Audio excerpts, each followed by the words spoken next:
কালকে তো জামাই ষষ্ঠী চলে গেছে, তারই ভিডিও আজকে শেয়ার করছি। তো দেখো এখন সকাল সকাল রেডি হয়ে পড়েছি, বেরিয়ে যাব এখন আমি আর রুহি বাবার বাড়ির উদ্দেশ্যে। তো চলো যাই। তারপরে দেখো চলে এসেছি, আর এদিকে এসেই শুরু করে দিয়েছে রুহি আর রুহির মিমি দুষ্টুমি, ওদের যেটা রোজকার চলতেই থাকে।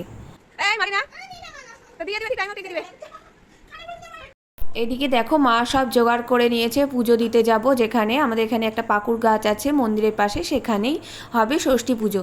তাই এদিকে আমি রুহি আর মা তিনজন মিলে বেরিয়ে পড়লাম। রাস্তায় যেতে যেতে শুনছি যে ওখানে কোথা থেকে ভোল্লা এসেছে, মানে মৌমাছি যেটা বলছে। তারপরে সবাই অনেকজনকে কামড়িয়ে দিয়েছে, এরকম তো পুজো বন্ধ হয়েছিল কিছুক্ষণ। তারপরে এসে যে পুজোর যে নিয়মকানুন কোনো রকমে করা হচ্ছে, আর দেখো সবাই মিলে এরকম মাথায় কাপড় দিয়ে পাখার হাওয়া দিয়ে কোনো রকমে পুজো করছে। কোথা থেকে জানি না এই মৌমাছিগুলো এসেছে।